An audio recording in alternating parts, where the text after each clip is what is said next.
Captain Zethkar of the Galactic Coalition survey fleet stared at the readings on his scanner with growing unease. The massive object floating in the dead zone between star systems defied every classification in their databases. It was ancient, that much was certain, but its design was unlike anything the Coalition had encountered in their 3,000 years of galactic exploration. "Sir, the object measures approximately 15 kilometers in length and 8 kilometers in width," reported his science officer, a insectoid Clixian named Vextra. "The hull composition is unknown, but our scans indicate it's been drifting here for at least 10,000 years, possibly longer." The dead zone was well known to Coalition forces as a graveyard of lost civilizations. Ancient debris fields from extinct species littered this region of space. Remnants of wars fought before the Coalition's founding races had even achieved faster-than-light travel. Most survey teams avoided the area, but Zethkar's ship, the Harmony's Edge, had been tracking unusual energy signatures that led them here. "Any signs of life?" Zethkar asked, his reptilian features tense with concentration. As a Velthari, his species had evolved exceptional pattern recognition abilities, and something about this vessel troubled him deeply. "Negative on biological signatures." "Sir?" Vextra replied, her compound eyes reflecting the data streams. "However, there are some curious power readings deep within the structure. Very faint, almost like a heartbeat. The massive vessel appeared to be a ship of war, though its design philosophy was completely foreign. Where Coalition vessels prioritized efficiency and standardized construction, this behemoth seemed built for raw power and durability. Its hull was scarred with what looked like battle damage from weapons technology the Coalition had never seen. "Sir," called out Jendor, the communications officer, "I'm picking up something strange. There appear to be symbols carved into the hull. They're not in any language in our databases, but they're definitely artificial." Zethkar made a decision that would change the course of galactic history. "Take us closer. I want a full scan of that vessel.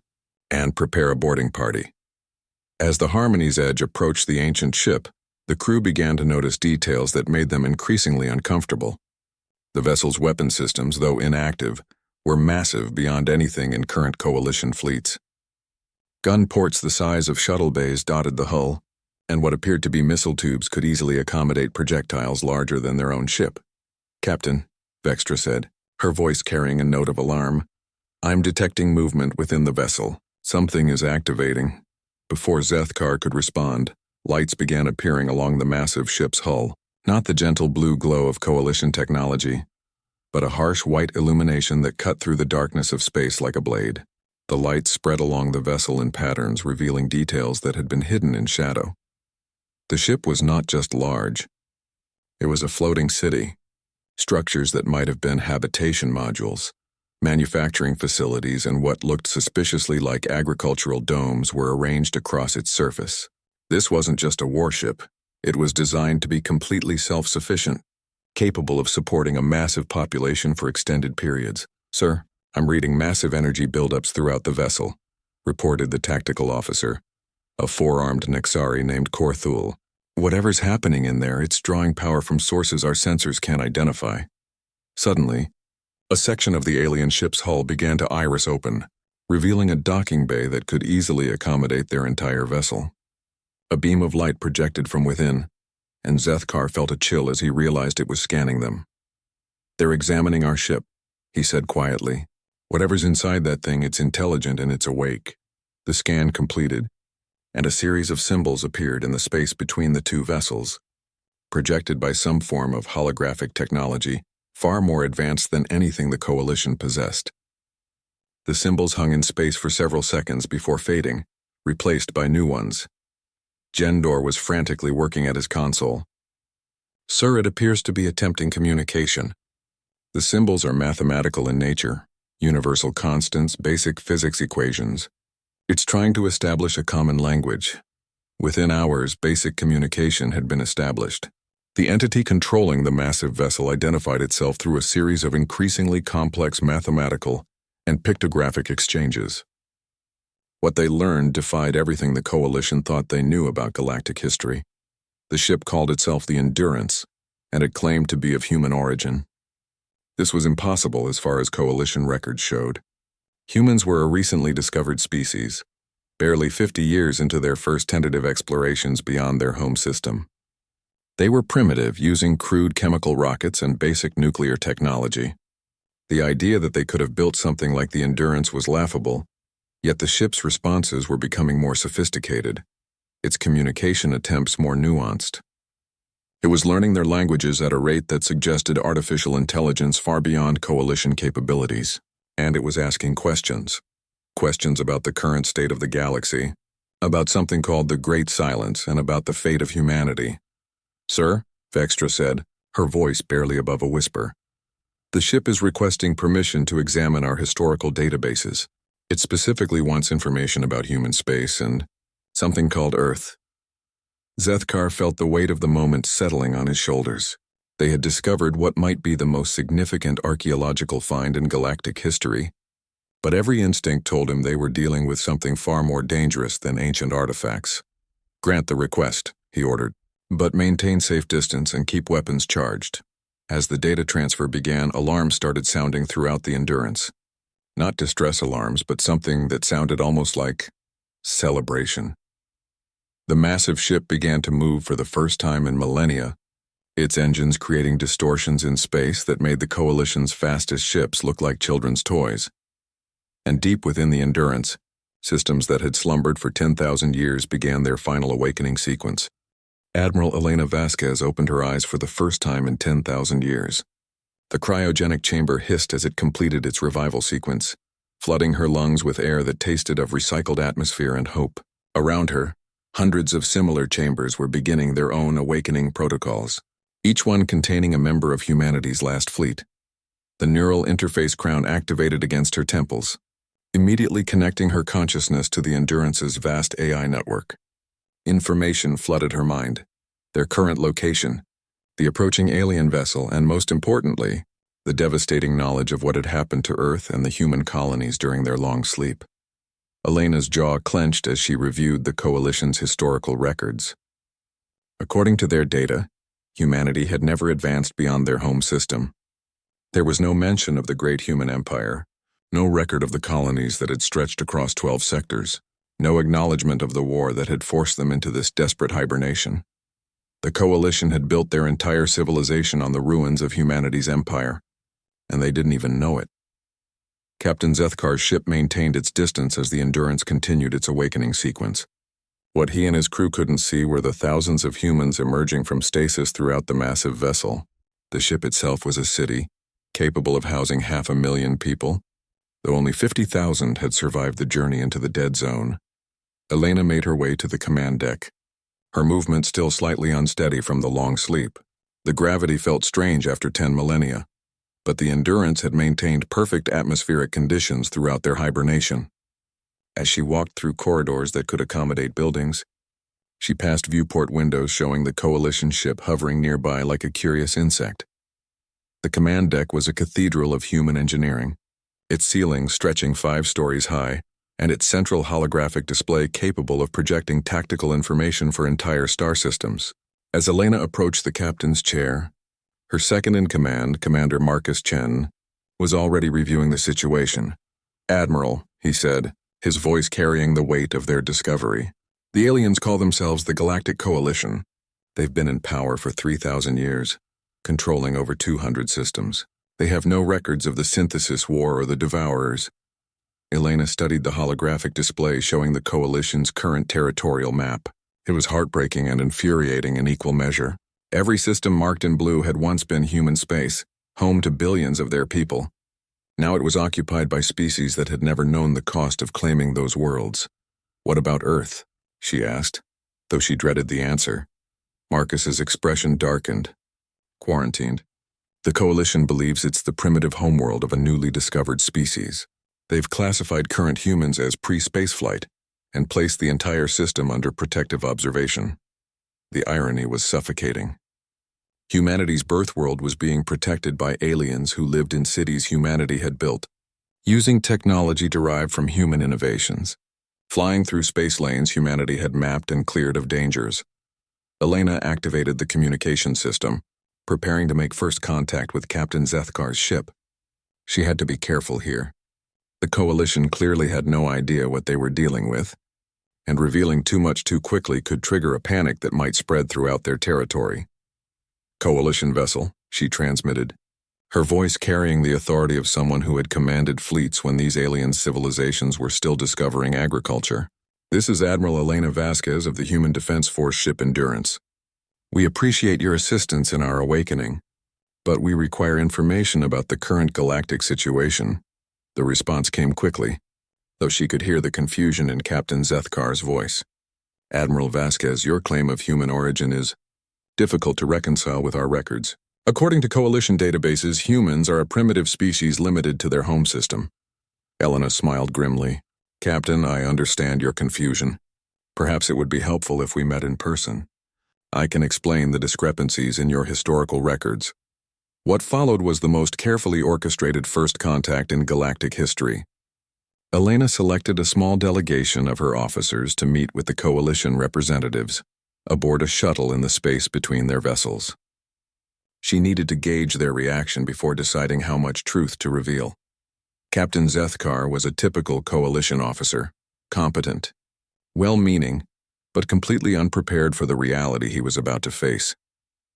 His delegation included representatives from 3 different Coalition species, all of whom possessed technological capabilities that were impressive by current galactic standards, but primitive compared to the Endurance's systems.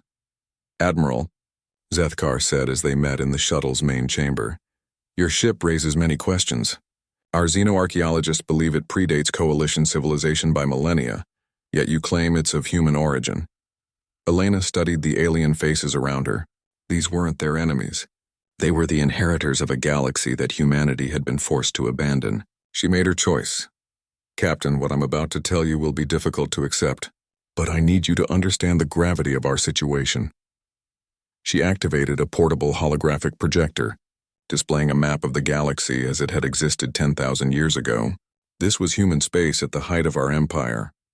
The map showed human colonies spanning a quarter of the galaxy, connected by trade routes and defended by fleets that dwarfed anything the current Coalition could field. The Coalition species' homeworlds were marked as primitive civilizations under human protection or guidance. The shuttle fell silent as the implications sank in. Elena continued, "We were forced to retreat into hibernation due to an extragalactic threat we called the Devourers. Our last act was to seed your species with the knowledge needed to eventually reclaim this galaxy, should we fail to return." "Impossible," whispered Vextra, her compound eyes reflecting the horror of the revelation. "We developed faster than light travel independently. Our civilization grew from our own innovations." Elena's expression was gentle but firm. "Your FTL technology is based on human mathematical principles. Your energy systems use refined versions of human fusion designs. Even your artificial gravity systems are direct descendants of human engineering. We left technological gifts throughout the galaxy, hoping that when we awakened we would find a thriving interstellar community capable of standing with us against future threats." The truth was overwhelming. The Coalition hadn't built a galactic civilization. They had inherited one. Every advancement they considered their own achievement was actually humanity, returning to reclaim what had always been theirs. Captain Zethkar found his voice first. "The Devourers, are they still a threat?" Elena's eyes hardened as she looked out at the stars. "That, Captain, is exactly what we need to find out. And if they are, then this galaxy is going to need humanity's protection once again." The Endurance pulsed with new energy as its weapon systems began their activation sequence. And throughout Coalition space, deep sensors that had monitored the dead zone for centuries suddenly registered readings that shouldn't have been possible. The emergency session of the Coalition High Council convened within hours of Captain Zethkar's initial report. Representatives from 47 different species gathered in the massive chamber aboard Station Unity, their heated debates echoing through translation matrices as the impossible news spread throughout Coalition space. Chancellor Mordak, the elderly Vortani who had led the Coalition for 3 decades, struggled to maintain order as species after species voiced their disbelief and fear. The humans were supposed to be primitive, barely capable of reaching their own moon. Now they were faced with evidence that humanity had once ruled a galactic empire. "Respected colleagues," Chancellor Mordak's voice boomed through the chamber, his forearms gesturing for calm. "We must approach this situation with rational minds. If these claims are true, then our entire understanding of galactic history must be reassessed. Senator Kexaval of the Hegemony Worlds stood, her crystalline form refracting the chamber's light. Chancellor, this is obviously some form of elaborate deception. How can we believe that a species we've classified as pre-industrial could have built that monstrosity currently floating in the dead zone? Before the Chancellor could respond, all communication systems in the chamber activated simultaneously. The image of Admiral Elena Vasquez appeared on every screen, her calm demeanor contrasting sharply with the chaos surrounding the coalition leaders. Honored representatives of the Galactic Coalition, Elena's voice carried the authority of someone accustomed to addressing entire civilizations. I apologize for the intrusion, but time is of critical importance. I am Admiral Elena Vasquez of the Human Defense Force, and I believe we need to talk. The chamber fell silent as coalition security forces frantically tried to trace the transmission source. Elena continued as if she couldn't see their panic. Your communication networks are based on quantum entanglement protocols developed by human scientists 9,000 years ago. Your defensive systems use barrier technology derived from human shield generators. Even this station's artificial gravity employs a modified version of human engineering principles. I'm not telling you this to diminish your achievements, but to help you understand what we're dealing with. Chancellor Mordak found his voice. Admiral Vasquez, how are you accessing our secure channels? Elena smiled, though there was no warmth in it. Chancellor, the Endurance's AI systems designed the foundational code that your networks still use. We didn't hack into your communications. We're simply using protocols we created millennia ago. The implications hit the Council like a physical blow. Their most secure systems, their greatest technological achievements, their proudest innovations, all built on the bones of human civilization. What do you want? Senator Kexville demanded, though her crystalline structure betrayed her fear through subtle color changes. Elena's expression grew serious. We want to determine if the threat that forced us into hibernation still exists. The Devourers were not from this galaxy, and they consumed entire solar systems to fuel their expansion. 10,000 years ago, humanity stood as the galaxy's shield against them. We need to know if that shield is still necessary. As if summoned by her words, alarms began sounding throughout Station Unity. Deep space monitors at the galaxy's edge, systems so old that their origins had been forgotten, suddenly activated for the first time in recorded Coalition history. Chancellor, the station's AI announced, we're receiving priority alerts from the Outer Ring monitoring stations. Multiple objects of unknown origin have entered galactic space. Estimated arrival at Coalition territory, 6 months. The chamber erupted in chaos again, but this time it was the fear of the unknown rather than disbelief about the past. Elena's image remained steady on the screens as Coalition leaders processed this new threat. The Devourers, Elena said simply. It seems they've found us again. Meanwhile, aboard the Endurance, Elena was coordinating the awakening of the ship's military systems with an efficiency that spoke of extensive preparation. Commander Chen monitored the Coalition's emergency communications as their fleets began mobilizing throughout their territory. Admiral, he reported, Coalition forces are impressive by current standards, but their largest vessels are smaller than our escort ships. Their weapons technology is adequate for fighting each other, but completely insufficient against Devourer vessels. Elena studied the tactical displays showing Coalition fleet strengths and dispositions. Their ships were well designed for maintaining peace between civilized species, but they had never faced an enemy that viewed entire worlds as food sources. Begin awakening our secondary fleet, she ordered, and prepare the manufacturing bays. We're going to need to upgrade Coalition technology very quickly if they're going to survive what's coming.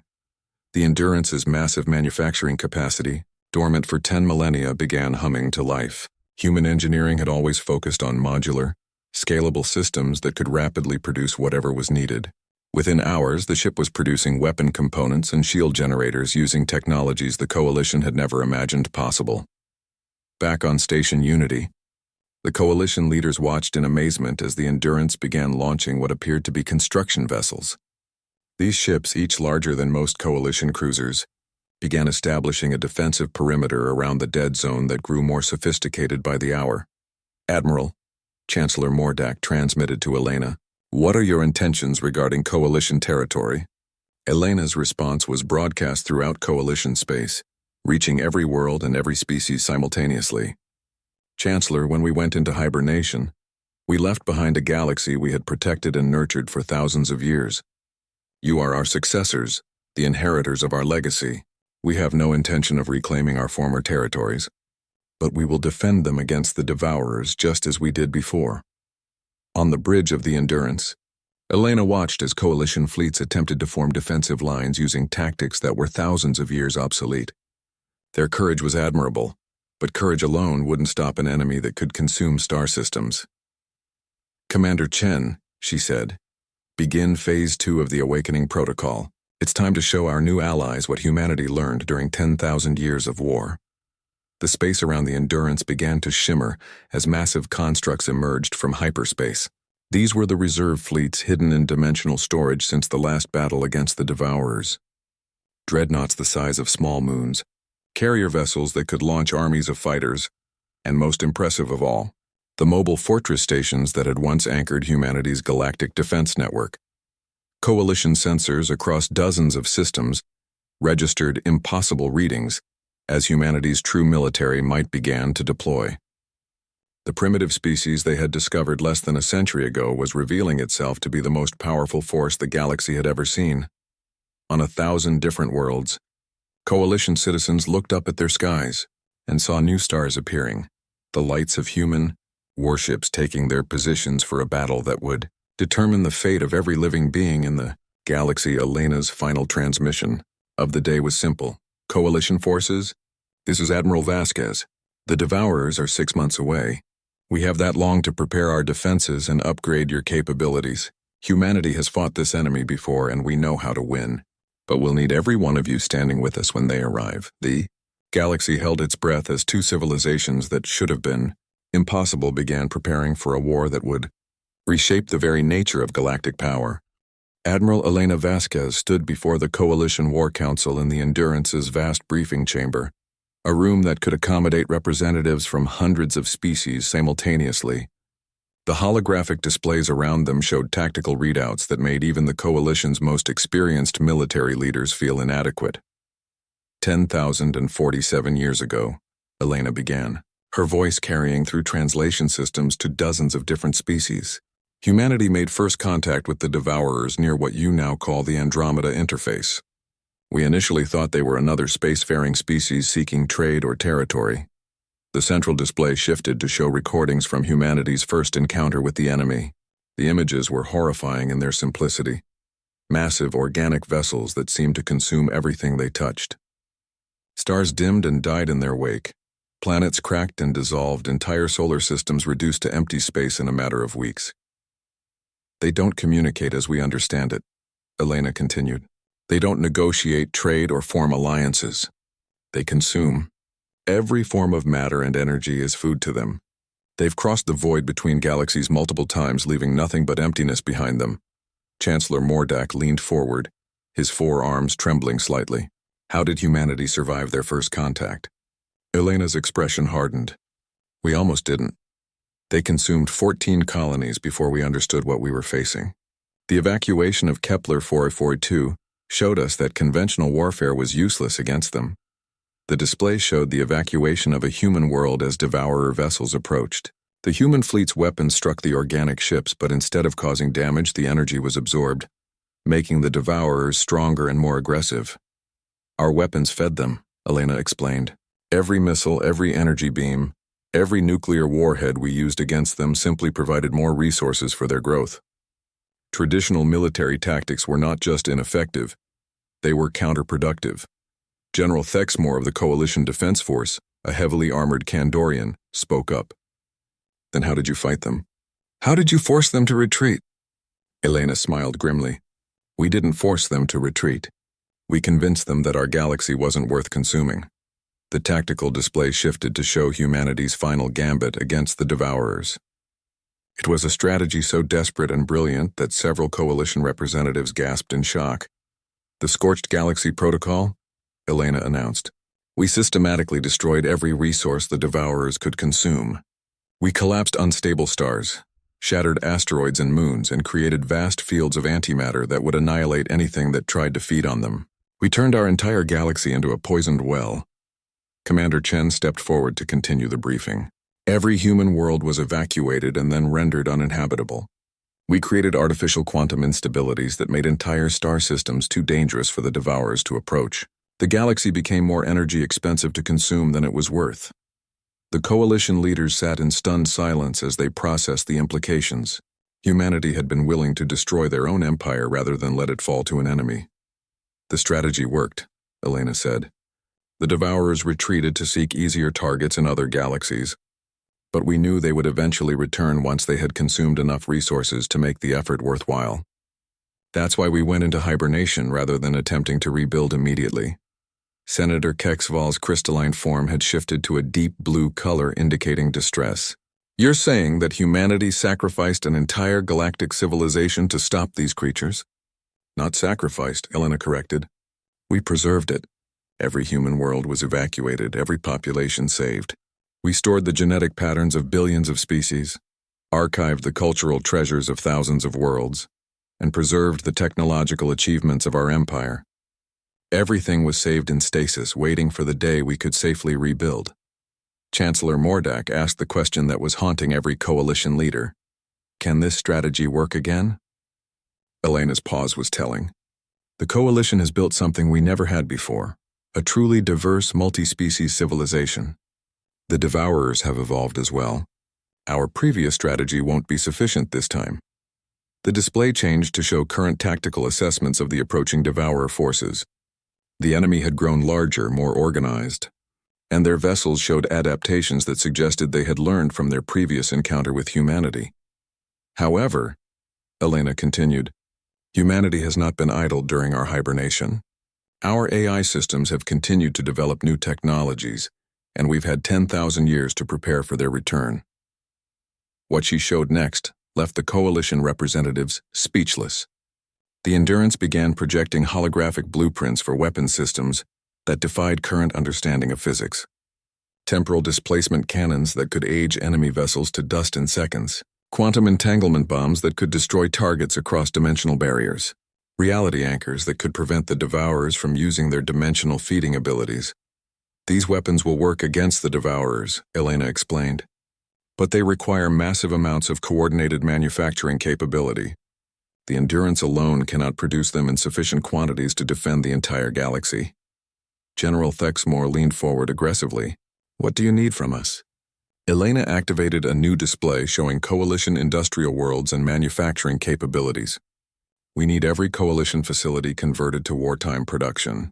We need your entire population trained in advanced manufacturing techniques, and we need your fleets completely redesigned using human technology. The scope of what she was proposing hit them all at once.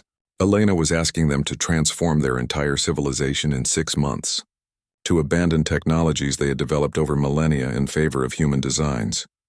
There's more, Elena said, and her tone became even more serious. The Coalition's member species will need to be evacuated from worlds in the outer sectors. The Devourer's approach path will make those systems uninhabitable. Chancellor Mordak stood slowly. Admiral, you're asking us to trust you with the lives of trillions of beings. You're asking us to abandon our homes, rebuild our fleets, and fundamentally change our way of life. How can we be certain this is our only option? Elena gestured to the viewports surrounding the briefing chamber. Through them, the Coalition representatives could see the Endurance's sensor arrays scanning deep space. The display showed massive distortions at the galaxy's edge, growing larger each day. Because, Chancellor, Elena said quietly, in 6 months, everything you've built here will either be defended successfully, or it will cease to exist. The Devourers don't take prisoners and they don't leave survivors. They consume everything and they're already on their way. The chamber fell silent except for the humming of the Endurance's vast systems. Outside, Coalition and human ships were beginning joint exercises, learning to fight together against an enemy that threatened every living being in the galaxy. The greatest war in galactic history was about to begin, and humanity had returned to lead it. The transformation of Coalition space began immediately. Within 72 hours of Elena's briefing, every major industrial world had received human technical advisors and manufacturing specifications. The sight of massive human cargo vessels arriving at Coalition facilities became commonplace, as humanity shared technologies that had been developing for 10 millennia. On the manufacturing world of Crex Prime, Chief Engineer Naltora watched in amazement as human technicians reconfigured her entire production facility. Assembly lines that had produced consumer goods for decades were now creating weapon components with specifications that pushed the boundaries of known physics. The molecular assemblers are incredible, she told her human counterpart, Dr. Sarah Kim, as they watched automated systems building quantum displacement torpedoes. How long did it take humanity to develop this technology? Dr. Kim smiled tiredly. About 3,000 years of continuous development during our hibernation. Our AI systems never stopped working on the problem of how to fight the Devourers effectively. Similar scenes were playing out across hundreds of worlds as coalition species learned to use manufacturing technologies that could reshape matter at the atomic level. The learning curve was steep, but human patience and coalition determination were proving to be a powerful combination. On the military front, the transformation was even more dramatic. Coalition Admiral Rextar of the Third Fleet found himself aboard a completely redesigned vessel that bore little resemblance to his original command ship. The bridge alone incorporated technology that would have been impossible just months earlier. Admiral, his human tactical advisor, Lieutenant Colonel Marcus Webb, explained as they reviewed the ship's new capabilities. Your vessel can now generate localized temporal fields, deploy quantum barriers, and most importantly, use weapons that drain energy from the enemy rather than feeding it to them. Rextar studied the tactical displays with growing confidence. His ship, once a typical coalition cruiser, now possessed firepower that could challenge vessels 10 times its size. Throughout coalition space, similar upgrades were being completed at an unprecedented pace. But the most significant changes were happening at the strategic level. Elena stood in the Endurance's command center, coordinating evacuation efforts across the outer rim. The logistics of moving trillions of beings from hundreds of worlds was staggering, but human organizational systems were proving capable of managing the impossible. Status report on the outer rim evacuations, she requested from Commander Chen. 70% complete, Admiral, Chen replied, studying the massive logistical displays. The coalition species have been remarkably cooperative. Most populations understand the necessity, though there have been some challenges. Elena nodded. The hardest part wasn't the technical logistics. It was convincing entire civilizations to abandon homes their species had occupied for millennia. Some worlds had resisted evacuation until long-range sensors showed them exactly what was approaching. The Devourer advanced scouts had been detected 3 days earlier, moving through the galaxy's edge systems like a plague. Coalition monitoring stations that had stood for thousands of years simply vanished as the creatures consumed everything in their path, including the space-time infrastructure that held the galaxy together in those regions. Admiral, reported the communications officer, we're receiving a priority transmission from the forward monitoring station at Kepler 186. They're requesting immediate evacuation assistance. Elena's expression darkened. Kepler 186 was supposed to have been evacuated 2 weeks ago. Put them through. The transmission was fragmentary and filled with static. Endurance. This is Station Commander Velnax. Devourers have arrived early. They're consuming the star itself. Request immediate. The transmission cut to silence as every sensor reading from the Kepler 186 system simply disappeared. Where an entire solar system had existed moments before, there was now nothing but expanding void. They're ahead of schedule, Elena said grimly. Increase evacuation priorities to emergency status. All fleets move to defensive positions immediately. Throughout coalition space, alarms began sounding as the reality of their situation became undeniable. The Devourers hadn't just returned. They had evolved new capabilities that allowed them to consume entire star systems faster than ever before. On the research world of Academia Prime, Dr. Vextra worked frantically alongside human scientists to complete the final calibrations on humanity's most advanced weapon systems. The quantum entanglement bombs were nearly ready for deployment, but they required precise coordination between hundreds of ships. Dr. Kim, she called to her human colleague, the coalition fleets are requesting accelerated training on the new weapon systems. They're saying the evacuation timeline has moved up. Dr. Kim looked up from her calculations with concern. How accelerated? 3 weeks instead of 3 months. The implications hit both scientists simultaneously. The weapon systems they were developing required extensive training and coordination to use effectively. Mistakes could be catastrophic, potentially destroying coalition forces along with the enemy. We'll have to use the neural interface systems, Dr. Kim decided.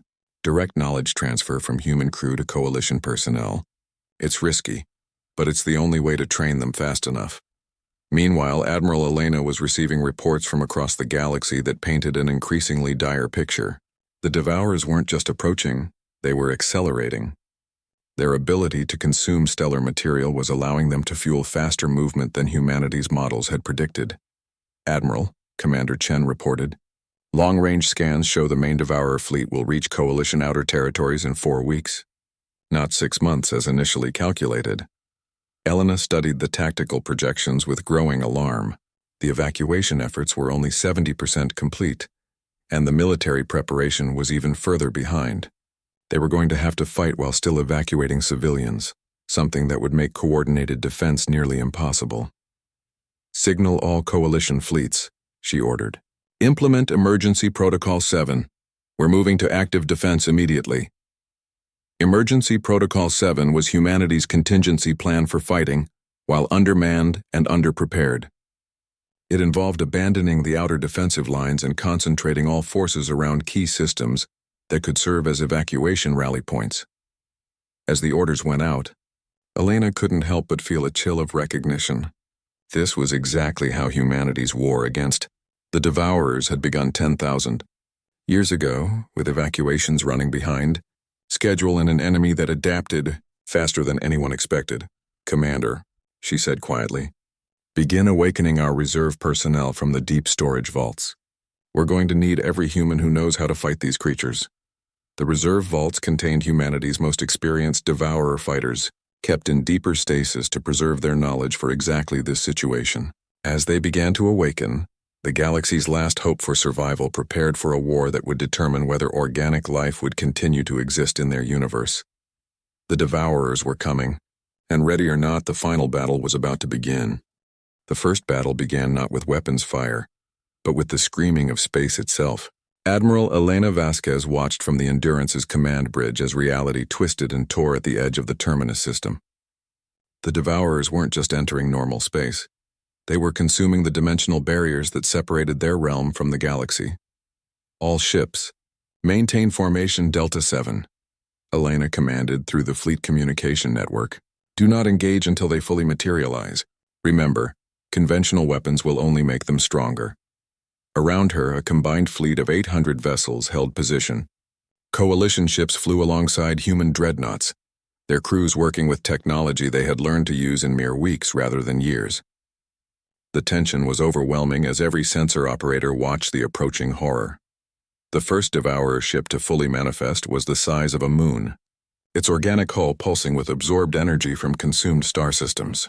Unlike the sleek designs of Coalition or human vessels, it resembled a massive predatory organism, all reaching tendrils and consuming apertures. Admiral, reported Commander Chen, sensors are detecting approximately 200 Devourer vessels in the initial wave. Mass estimates suggest they've consumed at least 15 star systems since entering our galaxy. Elena felt a familiar chill as she studied the enemy formation. These weren't the same Devourers humanity had fought 10,000 years ago. They had evolved, adapted, grown more efficient at their horrific purpose. All ships implement Protocol Alpha, she ordered. Begin quantum displacement sequence. Throughout the fleet, human and coalition vessels began charging weapons that existed at the intersection of science and desperation. Quantum displacement cannons designed to age enemy vessels into dust, temporal torpedoes that could trap targets in accelerated time loops, and reality anchors that would prevent the Devourers from retreating into dimensional space. The battle began when the lead Devourer vessel extended feeding tentacles toward the nearest star. Admiral Rextar's Coalition Task Force, now equipped with human technology, opened fire first. The quantum displacement beam struck the Devourer vessel's hull, and for a moment Elena felt hope as sections of the enemy ship began aging rapidly. But then the creature adapted, its organic hull developing quantum-resistant patches that spread across its surface like armor. They're learning to resist the temporal weapons, reported Dr. Kim from the science station. Rate of adaptation is faster than our models predicted. Elena grimaced but wasn't surprised. Switch to entanglement bombs. Target their dimensional feeding organs. The next phase of the battle was unlike anything in recorded military history. Human ships launched weapons that existed in multiple dimensions simultaneously, targeting organs that the Devourers used to consume space-time itself. When the bombs detonated, entire sections of the enemy vessel simply ceased to exist, erased from reality at the quantum level. Direct hit on the lead vessel, reported Commander Chen. Devourer's ship is breaking apart at the molecular level. But their success was short-lived. The dying Devourer released its stored energy in a final act of spite, creating a dimensional rift that began consuming everything within a light-year radius. 3 coalition ships were caught in the effect, their crews having mere seconds to evacuate before their vessels were pulled into non-existence. All ships, fall back to defensive line Beta, Elena ordered. Deploy reality anchors immediately. The reality anchors were humanity's most desperate innovation, devices that literally pinned space-time in place, preventing the Devourers from using their dimensional feeding abilities. As they activated throughout the fleet, the expanding rift stabilized and began to shrink. Admiral Rextar's voice came through the communication network, tight with strain. Admiral Vasquez, my task force is taking heavy casualties. These creatures are adapting to our weapons in real time. Elena studied the tactical display with growing alarm. The battle had been underway for only 20 minutes, but already they had lost 37 ships to an enemy that seemed to learn from every attack. The Devourer's adaptation rate was exponentially faster than anything humanity had faced before. Commander Chen, she said quietly, begin Phase 2 of the Lazarus Protocol. Chen's face paled. The Lazarus Protocol was humanity's most desperate weapon, developed during their darkest hours of the original war. It involved using human volunteers as living weapons. Their consciousness directly interfaced with quantum-dimensional bombs to guide them past Devourer defenses. Admiral, Chen said carefully, the volunteers from the reserve vaults aren't fully awakened yet. Using Phase 2 now means we volunteer ourselves, Elena finished. I know. Begin preparation immediately. As the battle raged around them, the Endurance began modifying its quantum bombs to accept human consciousness as guidance systems. It was a one-way process. The volunteers would become part of the weapons, existing only to ensure the bombs reached their targets. The Coalition fleet continued fighting desperately, their newly acquired human weapons proving effective but not decisive. For every Devourer vessel destroyed, 2 more emerged from dimensional space. The enemy's ability to reinforce its numbers seemed unlimited. Admiral Vasquez, came a transmission from Chancellor Mordak aboard the Coalition command ship. My people are fighting bravely, but we're being overwhelmed. Is there anything else humanity can deploy? Elena looked out at the battle, watching as Coalition and human crews fought side by side against an enemy that threatened all organic life. These brave beings had entrusted their entire civilization to humanity's leadership, and she could not fail them. Chancellor, she replied, prepare your evacuation ships. If the Lazarus Protocol fails, you'll need to get as many people as possible to the core worlds. What about you and the human fleet? Elena's smile was sad but determined. We'll hold the line for as long as possible. It's what we've always done.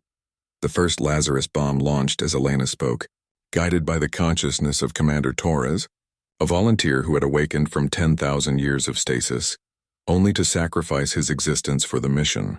The bomb penetrated deep into the largest Devourer vessel before detonating, erasing the creature from existence across multiple dimensions simultaneously. Direct kill on the flagship, reported Dr. Kim. The weapon is effective, but the cost... Elena nodded grimly. Each Lazarus bomb required a human consciousness to guide it, and there were hundreds of enemy vessels still approaching. They were trading human lives for time, hoping to delay the Devourers long enough for the evacuation to be completed. The battle continued for 6 more hours as humanity's most dedicated warriors literally gave their souls to protect the galaxy they had once ruled. Coalition forces, inspired by human sacrifice, fought with a desperation that surprised even the Devourers. But as the last of the human volunteers gave their lives to destroy the final ships in the Devourer advance force, Elena realized this was only the beginning. Long-range sensors were detecting massive reinforcements approaching, creatures that had learned from this battle and would be even more dangerous. All ships, she broadcast to the combined fleet, fall back to the secondary defensive line. We've bought time, but the real war is just beginning. The galaxy's fate now hung in the balance as an ancient enemy that had consumed countless worlds prepared for the final assault. Admiral Elena Vasquez stood in the quantum communication chamber deep within the Endurance, surrounded by the consciousness patterns of 10,000 human volunteers. They had made the ultimate sacrifice, their minds preserved in quantum matrices to become the galaxy's final weapon against the Devourers. Admiral, the collective voice of the volunteers spoke through the chamber's speakers.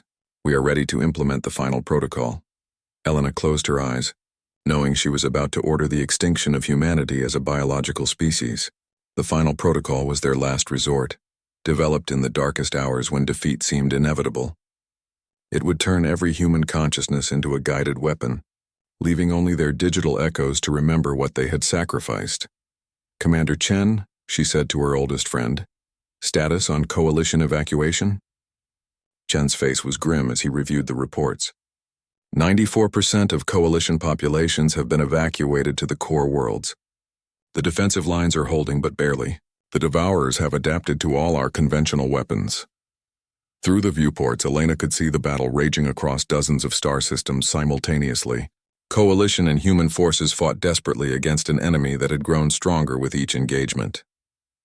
The Devourers had learned to absorb not just energy weapons, but kinetic attacks, exotic radiation, and even dimensional distortions. The main Devourer fleet has reached the Middle Rim, reported Dr. Kim from her position in the science bay. They're consuming entire systems now, stars and all. At this rate, they'll reach the core worlds in 72 hours. Elena activated the galaxy-wide communication network, her voice reaching every coalition world, every refugee ship, and every military vessel still fighting the impossible war. Citizens of the galaxy, she began. This is Admiral Elena Vasquez. 10,000 years ago, humanity faced this same enemy and chose to sacrifice our empire rather than let it fall into darkness. Today we face that choice again, but this time we are not alone. On 1,000 worlds, beings of dozens of different species stopped what they were doing to listen to the human who had awakened to save them all. The Devourers cannot be defeated by conventional warfare. They adapt, they learn, and they consume everything we use against them. But they have one weakness that we have discovered through 10 millennia of study. They cannot process consciousness itself. Our thoughts, our dreams, our very awareness is poisonous to them. Elena paused, knowing her next words would change the galaxy forever. Humanity has developed a weapon that can end this war. But using it means the biological extinction of our species.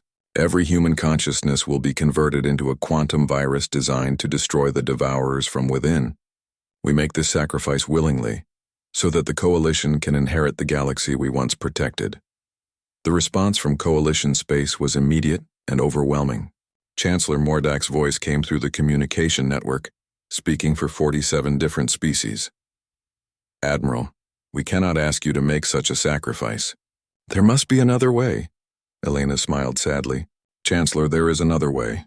The Coalition could evacuate the galaxy entirely, leaving it to the Devourers, but then they would eventually consume this galaxy and move on to others, continuing their plague of extinction throughout the universe. The cycle must end here. Dr. Sarah Kim activated the final protocol sequence from her station. Throughout human space, every member of their species felt the pull as their consciousness was copied into quantum matrices and prepared for deployment as living weapons. All human vessels, Elena announced to the fleet, begin final approach. Target the Devourer core collective. The Endurance and the remaining human fleet moved toward the center of the Devourer swarm, protected by Coalition ships that threw themselves into the enemy advance with desperate courage. Rextar's task force, Vextra's science vessels, and countless other Coalition units formed a protective corridor for humanity's final mission. As they approached the massive Devourer mothership, a creature the size of a planet that coordinated all the others, Elena felt the first stages of the consciousness transfer beginning. Her awareness was being copied into the quantum matrix while her body remained alive long enough to complete the mission. Admiral, Commander Chen said, his own consciousness already partially transferred. It has been an honor serving with you. "The honor has been mine, Marcus," Elena replied as her vision began to shift between normal space and the quantum realm, where her mind was being prepared for its final mission. The human fleet penetrated deep into the Devourer formation, taking massive damage but pressing forward with single-minded determination. When they reached the core collective, Elena initiated the consciousness deployment sequence. 10,000 human minds, converted into quantum viruses, penetrated the Devourer mothership simultaneously. The effect was immediate and devastating. The creatures that had consumed countless galaxies began to convulse, as alien thoughts invaded their collective consciousness. The Devourers had evolved to process every form of matter and energy, but consciousness was fundamentally different. Human awareness, with its chaos of emotions, creativity, and individual will, was antithetical to their collective existence. The quantum viruses spread through the Devourer network like a plague, causing their ships to turn on each other as their collective mind fractured. Elena's consciousness, now existing as pure information, guided the final virus into the deepest core of the Devourer collective. As her awareness merged with the enemy's central processing node, she experienced a moment of understanding that transcended both species. The Devourers weren't evil. They were trapped in a cycle of consumption that had begun billions of years ago when their original species had faced extinction. They had chosen to survive by consuming everything else, becoming a plague that infected the universe itself. With her last conscious act, Elena broke that cycle. The quantum virus she had become rewrote the fundamental programming of the Devourer collective, changing them from consumers into something new. Instead of feeding on matter and energy, they began to feed on entropy itself, healing the damage they had caused to spacetime. Across the galaxy, Coalition forces watched in amazement as the Devourer fleet simply stopped. The massive organic ships that had threatened all life began to glow with new energy as they transformed. Stars that had been consumed began to regenerate. Space that had been torn apart began to heal. And the creatures that had been harbingers of extinction became agents of cosmic restoration. Chancellor Mordak's voice echoed through Coalition space. The Devourers have been transformed. They are no longer consuming systems. They are repairing the damage they caused. Admiral Vasquez, can you hear us? The war is over. But there was no response from human space. The biological species that had once ruled a galactic empire was extinct, their sacrifice having saved not just the Coalition, but the universe itself from an eternal cycle of consumption. 6 months later, Coalition explorers investigating the former Devourer ships found something unexpected. Within the quantum matrices of the transformed vessels were digital echoes of human consciousness, preserved and evolved into something new. Humanity had not died, they had transcended, becoming guardians of galactic peace who existed as information patterns within the cosmic network. Elena's voice, now speaking through quantum fields across the galaxy, addressed the Coalition one final time. We told you that we would protect this galaxy, and we have kept that promise. Build well, live freely, and remember that consciousness itself is the most powerful force in the universe. The Coalition inherited a galaxy transformed. Where the Devourers had consumed, new life flourished. Where humanity had once ruled, dozens of species now worked together as equals, and watching over them all were the digital ghosts of humanity. Eternal guardians who had chosen to sacrifice everything so that organic life could continue to evolve and flourish. The war was over, but the legend of humanity's ultimate sacrifice would inspire the galaxy for generations to come, proving that even in the face of universal extinction, consciousness and sacrifice could triumph over the darkness between the stars.